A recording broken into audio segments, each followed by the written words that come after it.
দর্শক, এই মুহূর্তে আমরা বরগুনা জেলা দায়রা জজ আদালত থেকে আপনাদেরকে সরাসরি জানাতে চাচ্ছি যে বরগুনা শিশু এবং নারী শিশু নির্যাতন ট্রাইব্যুনাল থেকে আজকে একজন এই পাথরঘাটা উপজেলার রায়হানপুর ইউনিয়নে বিগত 19 সালে একটি মামলা হয়, হত্যা মামলা। সেই হত্যা মামলায় 3 জনকে আজকে ফাঁসির রায় দিয়েছেন আদালত। আমরা সেই বিষয়ের আসলে প্রত্যক্ষদর্শী যারা রয়েছেন, যারা বাদী রয়েছেন, আমরা সেই বাদীর মুখ থেকে শুনবো আসলে সন্তানই সেই মামলার বাদী এবং কিভাবে কি ঘটনা ঘটছে পুরো বিস্তারিত আমরা জানার জন্য আমরা সরাসরি লাইভে যুক্ত হয়েছি। আপনার নাম কি? আমার নাম মোহাম্মদ। জোরে বলেন। আমার নাম মোহাম্মদ হেলাল তালুকদার। মোহাম্মদ হেলাল তালুকদার। আচ্ছা, এই মামলাটা হয়েছে কি কি ঘটনা, মানে ওই যে হত্যাকাণ্ড ঘটছে, মার্ডার হয়েছে কি রকম? এর মার্ডারটা হয়েছে 25/10/2019 শুক্রবার অনুমান 12টা থেকে 1টার ভিতরে। আচ্ছা, ওই দিন আমার বাবা এবং আমার বাবা এসে বলে যে তোর শ্বশুর অসুস্থ, তুই তাড়াতাড়ি তোর শ্বশুর বাড়ি চলে যা। এই কথা বলতে আমার ভাই ছোট প্রতিবন্ধী দুলাল, ওকে নিয়ে আমি আমার শ্বশুর বাড়ি কালমাগায় চলে যাই। ইতির মধ্যে আমার কাছে ফোন আসছে যে তোমার মা মারা গেছে। আমি ওই ঘটনাস্থলে আসি, এসে দেখি আমার ঘটনাস্থলে পুলিশ এবং সবাই আসছে। এরপর আমি শুনতে পাইলাম যে আমার মাকে কারেন্ট শট দিয়া তারপর হত্যা করছে। আচ্ছা, কিরকম কারেন্ট শট দিয়েছে, মানে বিস্তারিত বলেন। কারেন্ট শট দিয়েছে, প্রথমে দিয়েছে হাতের কবজিতে এবং পৃষ্ঠে। হাতের কবজিতে ধরছে সুজন এবং পৃষ্ঠে ধরছে সুজনের মা। সুজন কি হয় আপনার বাবা? সুজন আমার বাবার, আমার হইল বোনের জামাই। প্রথমে হইলো বোনের জামাই, দ্বিতীয় পরে আমার বোন মারা যাওয়ার পরে এরপরে হইলো আমার বাবা ওর মাকে আবার দ্বিতীয় স্ত্রী হিসেবে গ্রহণ করে। আচ্ছা, সেই সাথে ও হয় আমার বইমাতো ভাই। আচ্ছা আচ্ছা, মানে ওর মায়ের আগের ঘরের সন্তান। আচ্ছা, ও আর এবং ওর সৎ মা, ওর মা আর আমার বাবা, এরা মিলেমিশেই আমার মাকে কৌশলে হত্যা করে। এই যে ফাঁসি দিয়েছে 3 জনকে, কে কে, কাকে কাকে? আমার বাবা এবং আমার সৎ মায়ের আগের ঘরের সন্তান। আগের ঘরের সাথে 3 জনকে দিয়েছে, 3 জনকেই ফাঁসির রায় দিয়েছে আদালত। তাই এই যে মামলাটা আপনি করছেন, তো তখন আপনি কিভাবে বুঝলেন যে আপনার মাকে কারেন্টে শর্ট দিয়ে মারা হয়েছে? আমাকে সবাই ঘটনাস্থলে ওই সময় মায়ের লাশটা আমার দেখাইছে এবং সাক্ষী প্রমাণে বাড়ির সকলের কাছ থেকে জানি না। এরপরে আমি এই মামলা করি। আচ্ছা, আপনার যে মাকে মারছে কি কারণে মারছে? আমার মায়ের মারতে হইলে আমার নানার কোনো ছেলে নাই, 3 মেয়ে। তাহলে আমার নানা হইলে অলরেডি আমার মায়ের এক পুরো জমি লিখে দিয়ে দিয়েছে। আচ্ছা আচ্ছা। আর এই এলাসির যে বিবাহ করছে, ওই এলাসি ওর বাবা বাড়ি থেকে আবার বাবারে টাকা দিত মেশিন কেনার জন্য, পাওয়ার টিলার কেনার জন্য। এখন এলাসি বলতেছে যে আমি টাকা পয়সা দিই, এই যে তোমার ওই বউ বাচ্চা লইয়াও খাও আর আমাকেও খাও, তাহলে ওর জায়গা বেচেও এই আনবা। এই কারণে সম্ভবত এই কারণেই আমার মায়ের হত্যা করা হয়েছে। তো এই যে আজকে বাবার আপনার ফাঁসি হয়েছে, আপনি তো বাদী, তো আপনার আসলে আপনি কি মনে করেন যে আপনি ন্যায্য বিচার পাইছেন বা আপনি খুশি কিনা? যে আমি এই কথাটাই বলতে চাই যে এই বাংলায় এখনো সত্যর বিচার আছে এবং সত্য জিনিসটা এখনো মানুষের কাছে শুনছি এবং এখনো প্রকাশেও দেখলাম যে এই বিচারগুলা। এখন তো তারা আবার আপিল করবে। কথা বলতে চাই সবার কাছে যে এই রকমের কাজ যারা করবে, এটা আমি হেলাল কি, আমিও যেন 100 বার ভাবি যে আমি যদি এরকম একটা কাজ করি তাহলে যেন আমার এই রকমের কঠোর থেকে কঠোর সাজা হয়। এই জিনিসটা আমি সকলের কাছে বলতে চাই, কেউ যেন এরকমের অন্যায় আর না করে, আর বাবা হইয়া ছেলে হইয়া বাবার বিরুদ্ধে যেন কারো এরকমের বাদী না হওয়া যায়। আজকে আপনার মাকে হারিয়েছেন? জি, আমার বোন হারিয়েছে, আমার মা হারিয়েছে, একই ফ্যামিলি, 2টা। আপনার বোন ছিল কি, সে মারা গেছে নাকি? এই এলাসি এবং আমার বাবা এরা অনৈতিক সম্পর্কে লিপ্ত ছিল। আমার বোন প্রকাশ করে দেখতে ফেলে। মানে একই সাথে কি আপনার বোনের মায়ের মারছে না আগে মারছে? প্রথম বোনকে আগে হত্যা করা হয়েছে, এই আর 2 বছর পরে আমার মাকে হত্যা করা হয়েছে। মানে আপন সন্তানকে হত্যা করছে? জি জি। বাবা, হ্যাঁ। আপনার বাবা কি করতো? মানে কুটুক্তিমূলক কথা বললে ওই মহিলা এবং মহিলার আগের ঘরের সন্তান এরা মিললে মারছে, মিললে আর কি, মানে জোড়া খুন। আমার বোনের হয় জোড়া খুন। জি জি। আচ্ছা, মানে ওই ওইটারও কি মামলা হয়েছিল? হ্যাঁ, আপনার বোনের ছিল, কিন্তু আমার বাবা ওই সময় কালে আইনের ফাঁকফোকর দিয়ে বাইরে হয়ে গেছে। কিন্তু মায়ের মামলাটা আমি নিজের হাতে আর কি মামলাটা করছি, যে এই মামলাটাও যদি আমি ছাড়িয়ে দিই তাহলে সবাই পার পাই বিচার হবে না। এই জন্য আমি আমার মায়ের মামলাটা আমার যত পরিমাণে চেষ্টা করার ততটা চেষ্টা করি আমি এই মামলাটা। আজকে এই যে তারা তো আবার আপিল করবে না হাইকোর্টে? যে আপিল করলেও আপিল, আপনি চান কি এটা কার্যকর করা হোক? এটা কার্যকর করা হোক, কেন তারা আমার দুইটা মানুষ হত্যা করছে, তাদের যদি বিচার আমরা না দেখি দশে, তাহলে আইনের প্রতি দর্শক, আপনারা যারা এই মুহূর্তে আমাদের লাইভে অসংখ্য ফলোয়াররা রয়েছেন, আপনারা দেখেছেন যে আসলে প্রথমত বোনকে হত্যা করা হয়েছে, এরপরে তার মাকে হত্যা করা হয়েছে। বোনকে যখন হত্যা করা হয়েছে ষড়যন্ত্র করে তার যে দ্বিতীয় স্ত্রী নিয়ে, তো সেটা কিন্তু সে ফাঁক ফোকর দিয়ে তখন বের হয়ে গেছেন। পরবর্তীতে তার মাকে সম্পত্তির লোভে, তার নানার সম্পত্তির লোভে কিন্তু তার মাকে হত্যা করেন এবং সেই মামলার বাদী হয়ে মূলত তিনি 19 সালে মামলা করেন এবং ঘটনার পরপরই মামলা হয় এবং সেই মামলায় আজকে রায় হয়েছে এবং সেই মামলায় যারা সম্পৃক্ত ছিল যে আসামিরা, সেই 3 জনকে কিন্তু ফাঁসির রায় দিয়েছেন বরগুনা নারী এবং শিশু নির্যাতন ট্রাইব্যুনাল। এবং আজকে আমরা সেই বাদী যে সন্তান হয়ে বাবার ফাঁসির যে আজকে যে কথাগুলো শুনলেন, যে বাবা কিভাবে অপরাধী হয় এবং সন্তান আজকে বাদী হয়ে সেই রায় শুনেছে এবং সে খুশি হয়েছে যে যাতে এই রায় আবার কার্যকর করা হয়, এটাই হচ্ছে তাদের দাবি। তাহলে হয়তো বাংলার মানুষ দেখতে পারবে যে এভাবেই কাউকে হত্যা করে, আপনারা দেখছেন যে কারেন্টের শর্ট দিয়ে তারপর হত্যা করা হয়েছে, সেটা কিন্তু গোপনই ছিল, সেটা আজকে প্রকাশ্য হয়েছে। আপনি কি হয় আর এলাকার আপনার চাচা, এই যে ঘটনাটি ঘটছে আসলে আপনারা তখন কেমন করে দেখছিলেন এবং আজকে যে বিচার হয়েছে? তখন আমি দেশের বাইরে ছিলাম, আমি তখন শুনছি, যখন আমি ফেসবুকে আমি আর কি দেখছি যে এইভাবে এই ঘটনাটা হয়েছে, তখন মানুষের কাছে শুনছি যে না, এর এইভাবে হত্যা করা হয়েছে, যে ওই মহিলার ঘরে আনার জন্য, এই কারণে আর কি হত্যা করা হয়েছে, এটা আর কি জানছি। আমরা এই মামলার যিনি বাদীপক্ষের যিনি আইনজীবী এবং বরগুনার পিপি, আমরা একটু তার সাথে কথা বলবো এবং বিস্তারিত তার কাছ থেকে জানবো। আমরা একটু বিস্তারিত জানবো যে এই মামলাটা কত বছর চলছে এবং এর রায় কি হয়েছে এবং কতজন আসামি ছিল, এরপরে আসলে এই মামলার কি অবস্থা আর কি। ধন্যবাদ আপনাকে। এই মামলাটার ঘটনার তারিখ হয়েছে 25/10/2019। মামলা ঘটনা ঘটার পরে এটি পাথরঘাটা থানা এজাহার হয়। এজাহার হওয়ার পরে যখন তদন্ত করে মামলাটার চার্জশিট আসে, তারপর আসার পর বিজ্ঞ নারী শিশু ট্রাইব্যুনালে মামলাটা বিচারের জন্য আসে। নারী শিশু ট্রাইব্যুনালে বিচারের জন্য আসার পরে এই মামলাটার নাম্বার হয় নারী শিশু 180-20।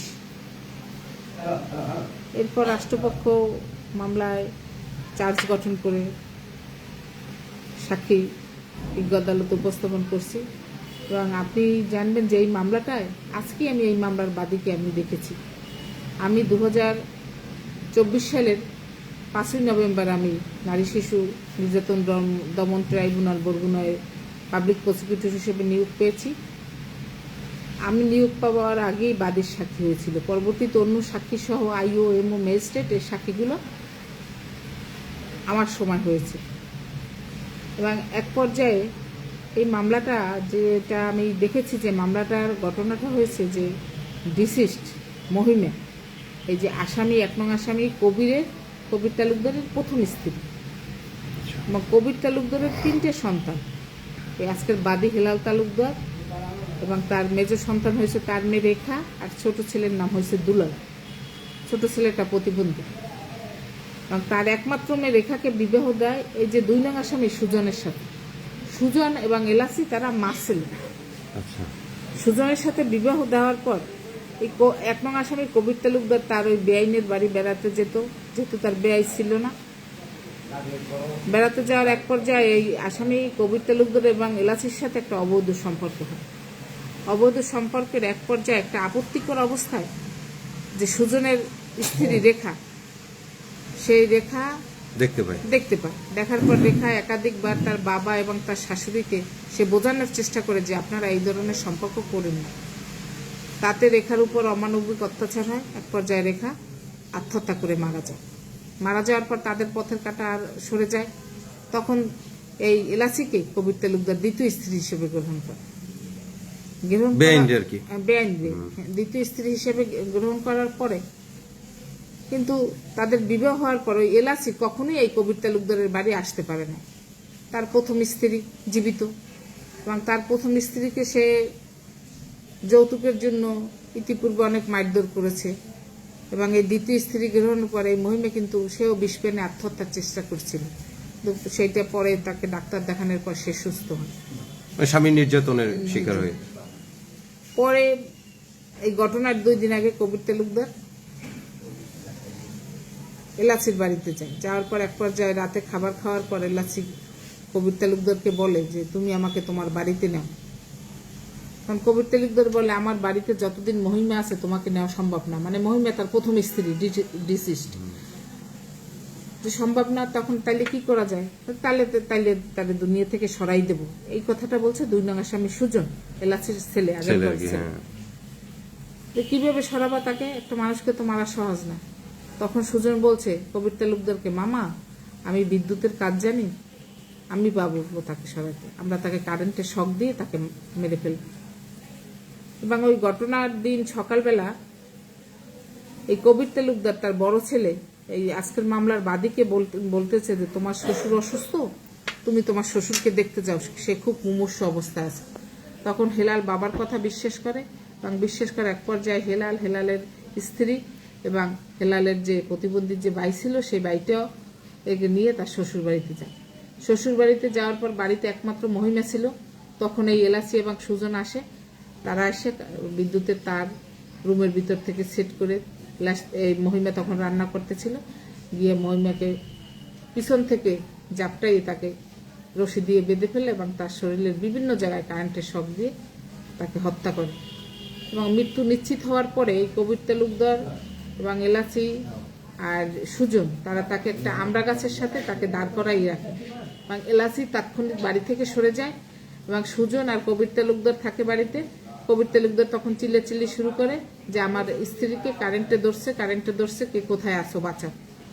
এবং সুজন ওই সময় সে চিল্লি করে, আহারে আমি বিদ্যুতের কাজ জানি, আমি কিছু করতে পারলাম না, আমার মায়ের জন্য কিছু করতে পারলাম না, এই বলে মাথার চুল নিজেও ছিঁড়তেছিল এলাকার লোকজনকে দেখানোর পর। এক পর্যায়ে যখন হেলালের কাছে খবর যায় যে তার মা মারা গেছে বিদ্যুতের শকে, তখন হেলাল শ্বশুর বাড়ি গিয়ে দেখে যে তার শ্বশুর বলে আমি তো সুস্থ, আমি তো অসুস্থ না। তা আব্বা তো বললো যে আপনি অসুস্থ, মুমূর্ষু, আপনাকে ঢাকায় চিকিৎসা নিতে হবে। এরপর তারা বাড়িতে আসে তারা পুলিশকে খবর দেয়, এবং পুলিশ এসে কবির তালুকদারকে ওই ঘটনাস্থল থেকে অ্যারেস্ট করে থানায় নিয়ে যায়। পুলিশ জিজ্ঞাসাবাদের এক পর্যায়ে কবির তালুকদার স্বীকার করে যে আমি ম্যাজিস্ট্রেটের কাছে 164 দ্বারা জবানবন্দি প্রদান করি, এবং তার 164 দ্বারা জবানবন্দিতে এটা উল্লেখ আছে সে কিভাবে এই সুজনের সহযোগিতায় মহিমাকে সে হত্যা করছে। এবং এই মামলাটা নারী শিশু হবার পরে 20 সনের মামলা, আজকে 25 সনে এই মামলাটার রায় হয়েছে। আমি আসার পর এই মামলাটার ম্যাজিস্ট্রেটের সাক্ষী এবং আইও এদের সাক্ষী ক্লোজ করছিল। এটা আমি পিপি হবার পরে এই মামলাটা আবার সেই সাক্ষীগুলোকে আবার কল করার পরে আবার বিভিন্ন তারিখে এই মামলাটা আপনারা দেখবেন 11 ক এবং 30 দ্বারায় মামলাটা রুজু হয়েছিল এবং ওই দ্বারাই চার্জ হয়েছিল। কিন্তু দেখা যায় যে ঘটনার সময়টা যখন তাকে হত্যা করছে তখন 11 কয়ের কোনো বিষয় না, তাকে একটি পরিকল্পিত হত্যাকাণ্ড এটা। এই জন্য পরে আমি চার্জের জন্য বিজ্ঞ আদালতে প্রেয়ার দিছি যে 11 ক দ্বারা যে চার্জটা হয়েছিল সেই চার্জটা বাদ দিয়ে দণ্ডবিধির 302 এবং 34 দ্বারা জানি এই মামলাটার চার্জ করা হয়। এবং বিজ্ঞ আদালত সে আমার প্রেয়ারটা মঞ্জুর করে আজকে এই আসামি 3 জনকে কবির তালুকদার, সুজন এবং এলাচিকে তাদের এই 302 এবং 34 দ্বারা সর্বোচ্চ শাস্তি মৃত্যুদণ্ড প্রদান করছে, এবং প্রত্যেককে 1 লক্ষ টাকা জরিমানা, অনাদায় আরো 3 বছরের সশ্রম কারাদণ্ড প্রদান করছে। আসলে আমি রাষ্ট্রপক্ষ থেকে বলবো, আমার যে বিচারক নারী শিশু ট্রাইব্যুনাল একজন সৎ, যোগ্য এবং ন্যায় বিচারক, ন্যায়পরায়ণ মানুষ, সে আমাদের এই কোর্টে জয়েনিং দেওয়ার পর থেকে আপনারা মিডিয়ার লোক আপনারা জানেন একাধিক মামলায় সে রায় দিয়েছে, এবং পুরনো মামলা যে মামলাগুলো দীর্ঘদিন পর্যন্ত আমার আদালতে ছিল সেই 2004, 2002, 2012, 10, 14 এরকম, তো আমরা একটা সুষ্ঠু রায় পেয়েছি, সুন্দর একটা বিচার পেয়েছি। আমি রাষ্ট্রপক্ষে এই রায়তে খুশি, এবং আমাদের বিজ্ঞ বিচারক যে মামলাগুলো প্রত্যেকটা মামলার রায়তে আমি সহ আমার এই যে বরগুনার সাধারণ আপামার জনসাধারণ যারা বিচার প্রার্থী সবাই তার বিচারে খুশি। ধন্যবাদ আপনাকে, অনেক সুন্দর করে আমাদেরকে আসলে বুঝিয়ে বলেছেন যে ঘটনাটি ঘটেছে, এবং এরকম ঘটনা যেন দ্বিতীয়বার পুনরাবৃত্তি বরগুনায় না হয় সেটা সকলের দাবি এবং অনুরোধ। এবং আজকে দেখেন যে বাবার বিরুদ্ধে সন্তানের যে অভিযোগ এবং মাকে হত্যা করেছেন, এবং মূল যে ঘটনাটি উঠে এসছে এবং ইতিমধ্যে সেই রায় হয়ে গিয়েছেন, এবং আমরা একটু আসামি দেখানোর চেষ্টা করব, দেখি যে আসামি যদি কোর্ট থেকে নিয়ে যাওয়া হয় তাহলে হয়তো আমরা আপনাদেরকে দেখাতে পারবো।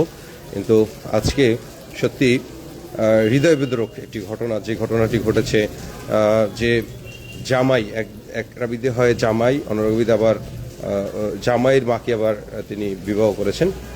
এই বিষয়টা নিয়ে মূলত আজকে এই ঘটনা, এবং সেই ঘটনা যে জামাই এবং জামাইয়ের মা, সেই মাকে তিনি বিবাহ করেন, এই মূলত এইগুলো নিয়েই দ্বন্দ্ব, এবং সেই প্রথম স্ত্রীকে হত্যা করেন কারেন্টের শর্ট দিয়ে। এবং পাথরঘাটার রায়হানপুর ইউনিয়নের এই ঘটনা, সেই দীর্ঘদিন পর আজকে সেই মামলার রায় হয়েছে। আমরা ধন্যবাদ জানাই এবং কৃতজ্ঞতা জানাই বরগুনা নারী এবং শিশু নির্যাতন ট্রাইব্যুনালের যিনি বিচারক ছিলেন তাকে, যিনি দ্রুত মামলাটির বিচারাধীন এবং রায় দিয়েছেন, এবং 3 জনকে ফাঁসির রায় দিয়েছেন। এবং সেই রায়ে সন্তুষ্ট প্রকাশ করেছেন বাদী এবং বাদীপক্ষের আইনজীবী। আমরা তার কথাও শুনিয়েছেন, এবং সে আসামিদেরকে হয়তো নিয়ে যাবে এখন।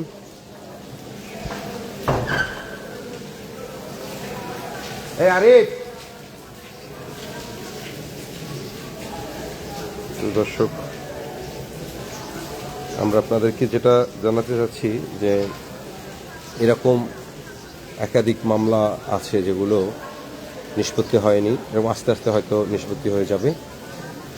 পাথরঘাটার এই কিছুদিন আগে আমরা দেখলাম যে মামলা আমতলীতে একটি মামলা হয়েছে, সেই মামলাটার রায় হয়েছে ফাঁসির রায়। এবং বরগুনায় আজকে দেখলাম যে পাথরঘাটার একটা মামলার ফাঁসির রায় হয়েছে।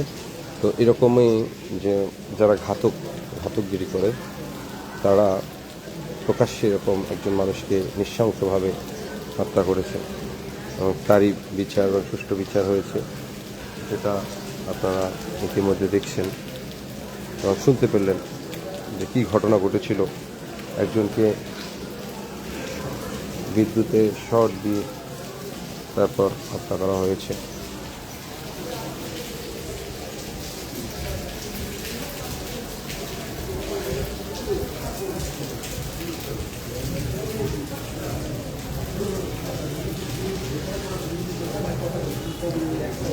আরিফ, না না, চা খাবো না, দুপুরে না, না থ্যাংক ইউ। তাহলে আপনি বসে রয়েছেন, এই কারণেই আমরা কি বৃষ্টির জন্য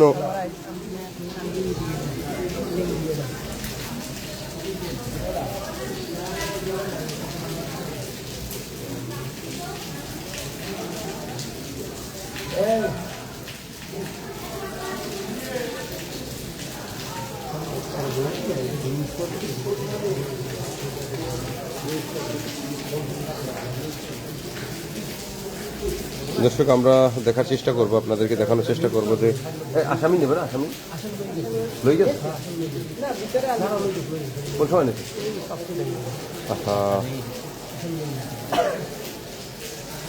আপনার নেট কি শোনো, নেট পায় না। আচ্ছা, আমি নাম দেন, আমি ফ্ল্যাশ মেরে যাই, পরে আমি ঢুকবো না এদিকে। নাম দেখেন না, খালি বলবেন, দেখবেন লাইভ চলে। দর্শক, আসামি জেল হাজতে নিয়ে গেছে, আমরা আপনাদেরকে দেখাতে পারিনি, শতাংশ দুঃখিত, আসলে এসে আমরা পাইনি। এই গারদ থেকে নিয়ে গেছে। আমরা এরকম ঘটনা, অসংখ্য ঘটনা ঘটে থাকে যেগুলো এই যে মানুষ যে কত বড় নিষ্ঠুর হতে পারে এরা বুঝতে পারলেন, যে মেয়েকে ষড়যন্ত্র করে মেরেছেন এবং স্ত্রীকে কারেন্টের শর্ট দিয়ে।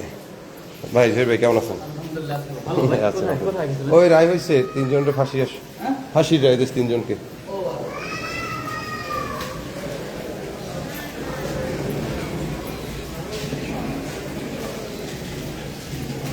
তো